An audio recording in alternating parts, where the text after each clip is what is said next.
¿Qué tal? Bienvenidos todos a esta edición de Hoy por Hoy, donde vamos a compartir con ustedes 60 minutos de los temas más importantes, lo que más interesa, siempre con el valor agregado al sentido crítico, aquí en Hoy por Hoy a través de Cablevisión, Somos Posadas, Canal 7 y obviamente los diferentes cables del interior de la provincia de Misiones.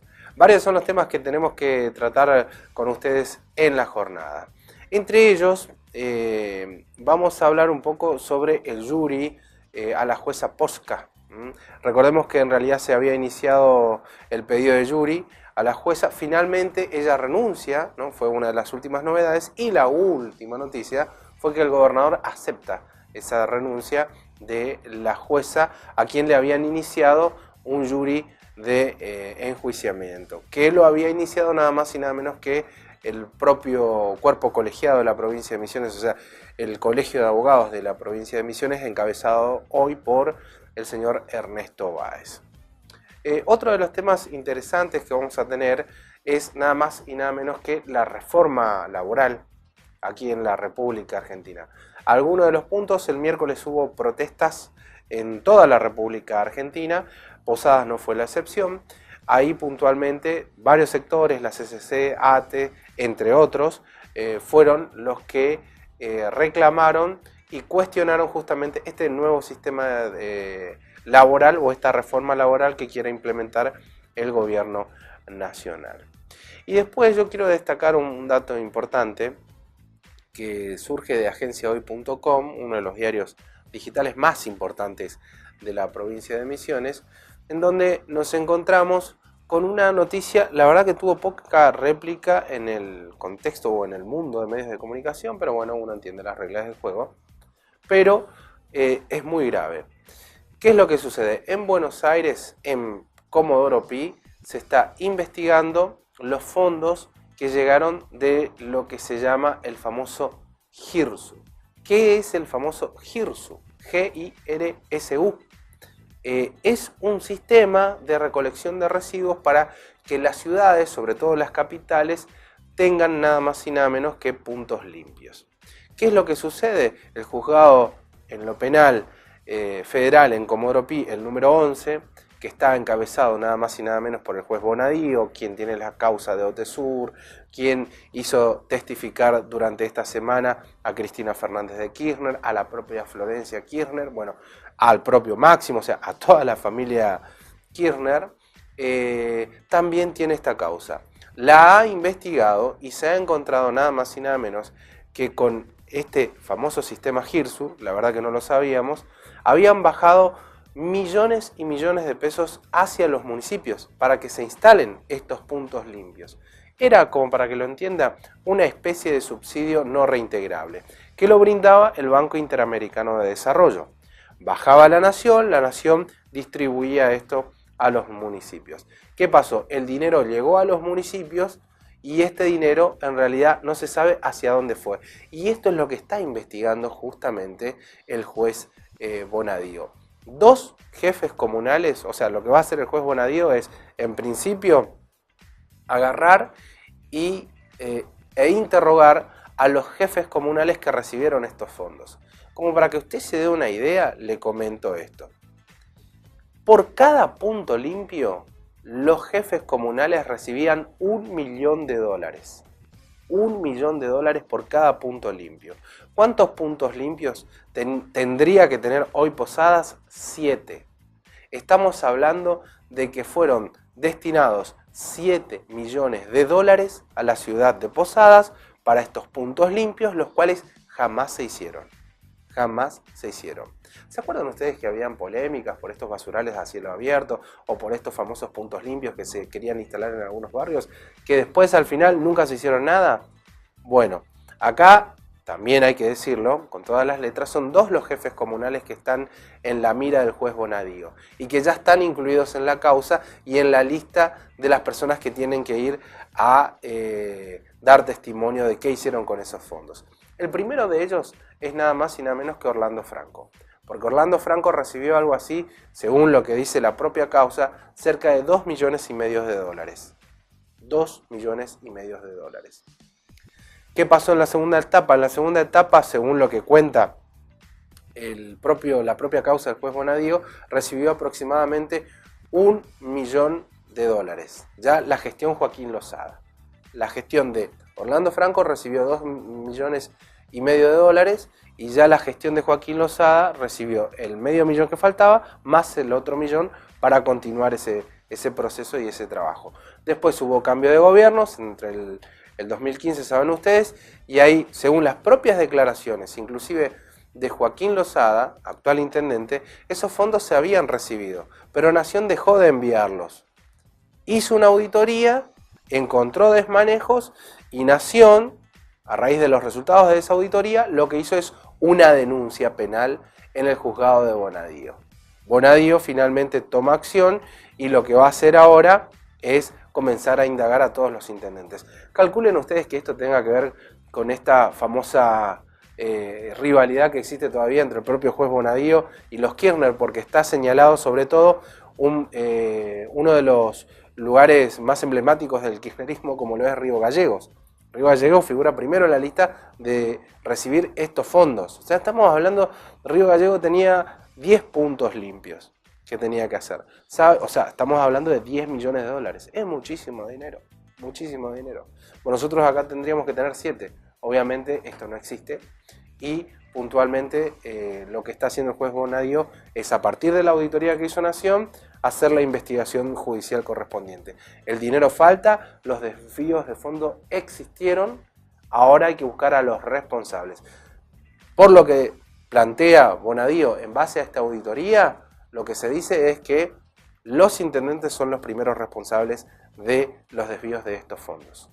Dato no menor, ya no lo dice Mario Samaniego, no lo dice la política, lo dice la justicia. El propio juez Bonadío va a investigar a los dos jefes comunales, tanto a Orlando Franco como a Joaquín Lozada. No es un dato menor y es muchísimo el dinero que por lo menos se ve o se observa en la causa que ha sido desviada, vaya a saber a bolsillo de quién. Bienvenidos, señores, a este programa que es Hoy por Hoy. Y nosotros vamos primero además de todo lo que te conté, pasan muchas otras cosas. Y todo pasa obviamente por agenciahoy.com. Increíblemente nosotros lo resumimos en 1 minuto, porque este es el minuto de Agencia Hoy.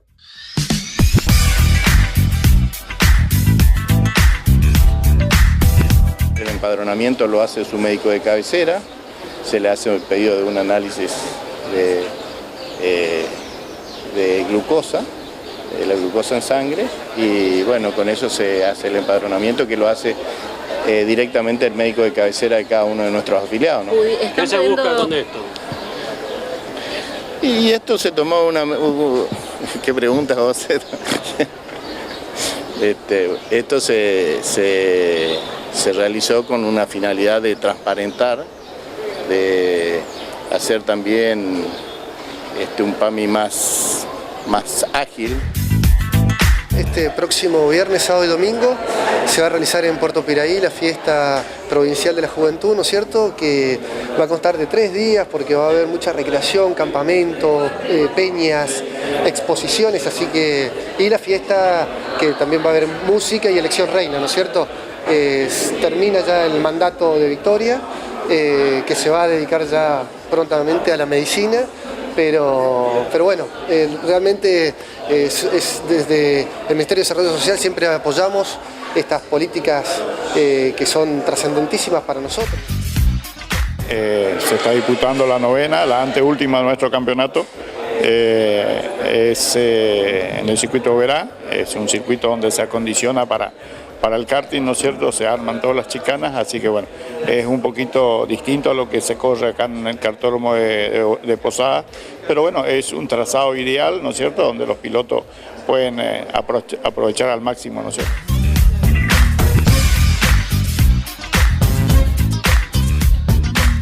Actualidad, política, economía, sociedad, opinión, cultura. www.agenciahoy.com. Le damos información confiable y objetiva, porque usted necesita estar informado. Agenciahoy.com.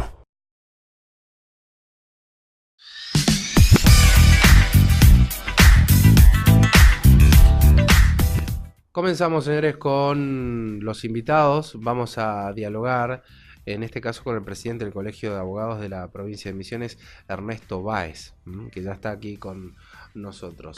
Varios temas. Entre ellos, en principio, vamos a charlar con él sobre, bueno, el jury que finalmente no se dio, o el jury de enjuiciamiento hacia la jueza Posca de la localidad de El Dorado, que, bueno, finalizó en su renuncia y en la aceptación de la misma por parte del gobernador el día miércoles.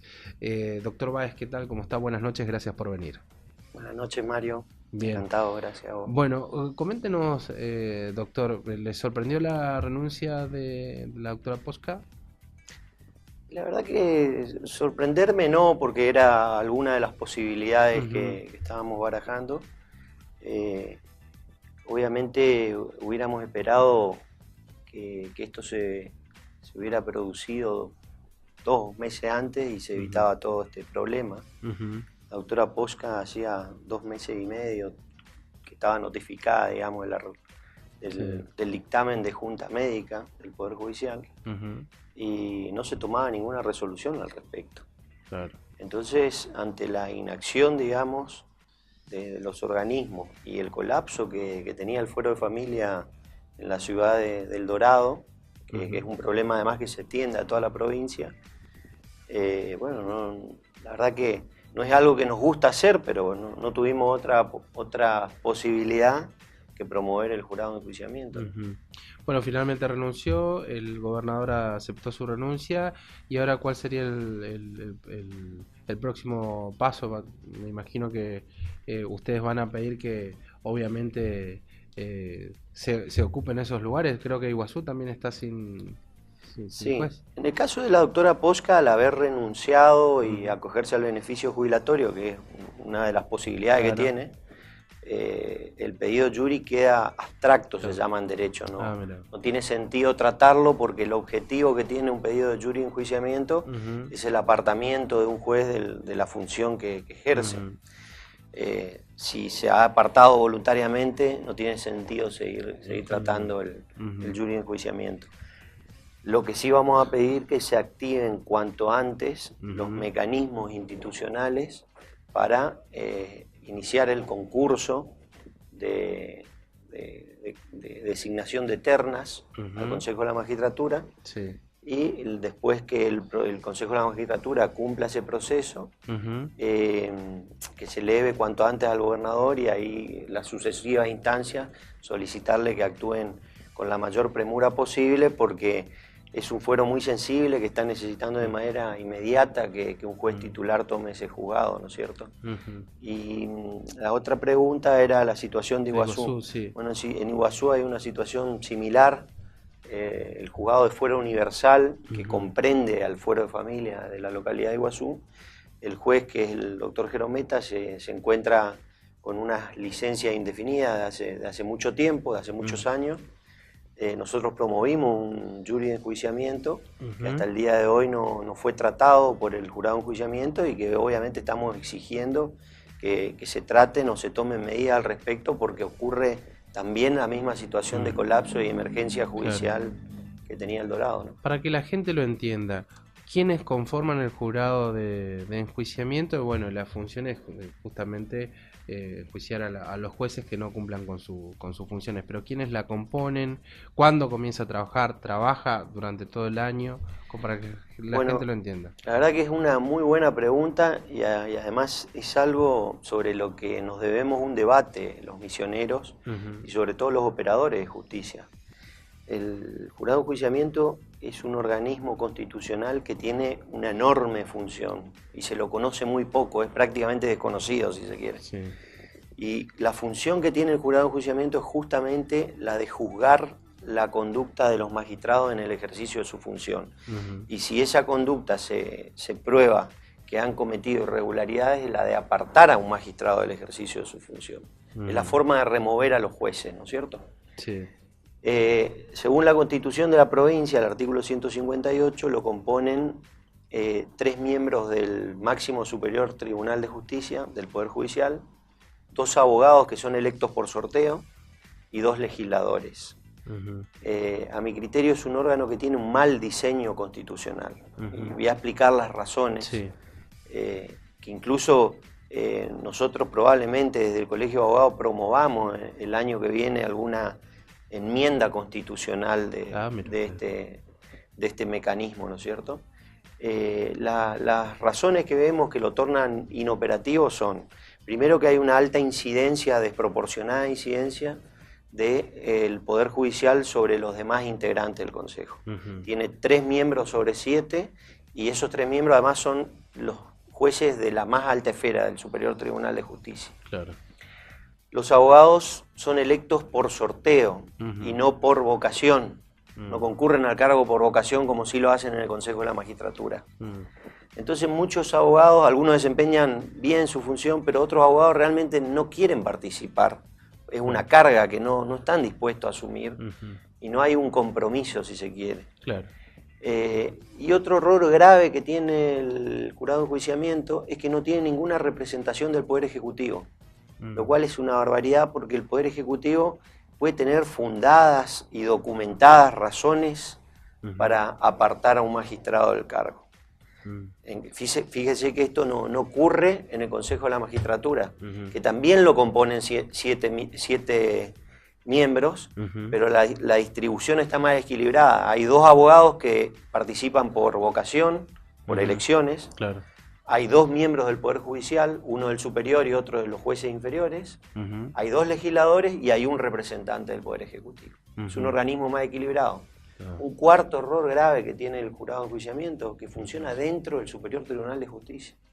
No tiene independencia operativa propia. Debería estar totalmente... Tiene que ser un órgano por fuera, no es un órgano que forma parte del Poder Judicial. Debería tener su propia estructura. Tendría que tener, claro, independencia administrativa, por supuesto. Nosotros probablemente, la idea es que se trasladen estas atribuciones con una enmienda constitucional, que se trasladen estas atribuciones al Consejo de la Magistratura, que es un organismo que tiene mejor equilibrio, que trabaja todo el año, que está fuera del Poder Judicial, y que, bueno, podrá tener su cuestionamiento, es perfectible, es mejorable, pero es un órgano que trabaja y funciona constantemente. Tenía 2, pero voy con la primera. Ahora bien, que el Ejecutivo tenga representación en el... que hoy no lo tiene.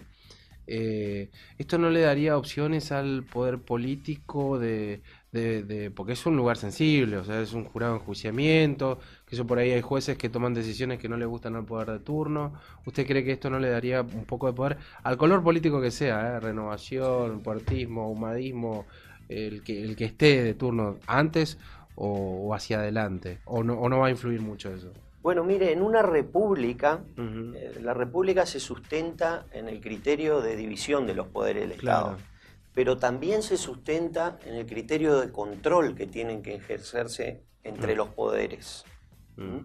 Porque si no existen mecanismos de control entre los diferentes poderes, puede ocurrir que existan corporaciones, se formen corporaciones burocráticas, ¿no es cierto? Claro. Y el Poder Judicial es el único de los 3 poderes de una república que no es democrático. Los cargos son de por vida, permanecen en el cargo mientras dure su buena conducta. Entonces el único medio de remoción que existe, no hay un medio de remoción por el tiempo, no hay un medio de remoción por el voto popular. El único mecanismo de remoción es el jurado de enjuiciamiento. Entonces, ¿cómo no va a tener participación de control en ese jurado el Poder Ejecutivo? Y yo no estoy diciendo que el Poder Ejecutivo pase a detentar el mayor control, porque no estoy de acuerdo, sino que simplemente exista un representante del Ejecutivo que balancee y equilibre, como ocurre en el Consejo de la Magistratura. Ahora, ¿para la enmienda se va a necesitar elección de constituyentes o es otro? No, la enmienda constitucional es otro sistema. Ya se hizo con la figura del querellante. Cierto. Hace unos pocos años atrás, que incluso el Colegio de Abogados la promovió, la apoyó. Y se reforma uno o unos pocos artículos de la Constitución, y no requiere una convención constituyente. Bien, ahora mirando a la justicia en general, federal, provincial, la otra vez teníamos una interesante entrevista en en LT4 y hablábamos un poco de las justicias o la justicia oficialista, ¿no? Que siempre actúan de manera espasmódica a medida que cambian los gobiernos y se acomodan con los nuevos, y obviamente hoy vemos desfilar a Vudú, vemos desfilar a Debido por todos los tribunales de Comodoro Pi. ¿Qué reflexión le merece eso a usted cuando observa estas reacciones espasmódicas de la justicia? Y la justicia, a mí me gustaría que actúe constantemente, de manera correcta todo el tiempo, independientemente de quién esté ejerciendo el poder político. Claro. Y que de la misma manera actúe contra el poder económico, el poder corporativo, sindical, eclesiástico, mediático. Claro. La justicia tiene que ser imparcial. Yo no creo en la neutralidad ideológica, ¿eh? Eso quiero dejarlo en claro. La neutralidad ideológica es algo que no se le puede pedir a un juez. Un juez tiene su propio pensamiento político jurídico, pero sí creo en la imparcialidad, en la independencia, en que un juez se comporte de similar manera ante situaciones similares, sin importar que en un caso actúe el presidente de la nación y en otro caso actúe doña Rosa. Esa es la imparcialidad que se le requiere a un juez. ¿Y usted qué opina con respecto, se acuerda que el kirchnerismo quería proponer esta idea de votar a los jueces? O ¿qué opina de eso? Sí, no, era una idea extrema que yo no estoy de acuerdo. Yo creo que si bien hay que tratar de buscar mecanismos para remover a los malos magistrados, que sean más flexibles, pero no hay que irse al otro extremo de someter a la elección de jueces a una elección popular. Claro. Porque los jueces, si son electos por las mayorías, probablemente respondan a la mayoría. Claro. Y los derechos en una república, en un estado constitucional de derecho, claro, hay que respetar los derechos de la minoría y de las mayorías. No, ambos. Los jueces tienen que tener esa imparcialidad, ese equilibrio. No, pero además también yo cuestionaba mucho eso y planteaba el hecho de que aquel gobierno de turno que tenga estructura, caja para movilización y demás, pondría la cantidad de jueces que quisiera. Pero por supuesto, ¿no? Eso sería... por supuesto, y además los jueces, si están condicionados al voto popular, serían removibles o amenazados de remoción en cada elección. Cada 2 años tenemos elecciones en la Argentina. Claro, sí. Entonces eso atentaría contra el propio ejercicio de la función judicial. Eso es un extremo que nosotros no estábamos de acuerdo. Se alteraba justamente el equilibrio que tenía el Consejo de la Magistratura de la Nación. Claro. Y había una violación clara de la Constitución.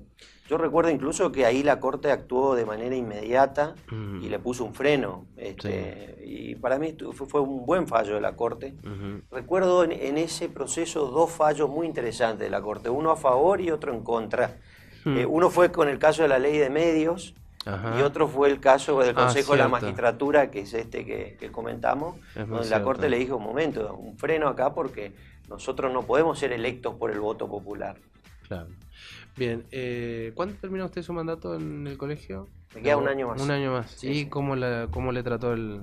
No, bien, muy atareado porque estamos con mucha actividad, pero motivado. La motivación tapa el cansancio, así que... Bueno, sí. No siempre, pero bueno, sí, es cierto. Bueno, en su caso, sí. En mi caso, al estar motivado todavía, el día que no sienta más motivación... No, pero usted es una persona joven todavía. Bueno, no, más o menos, más o menos. Ahí, mire, todos los que llegamos a 40 somos jóvenes todavía.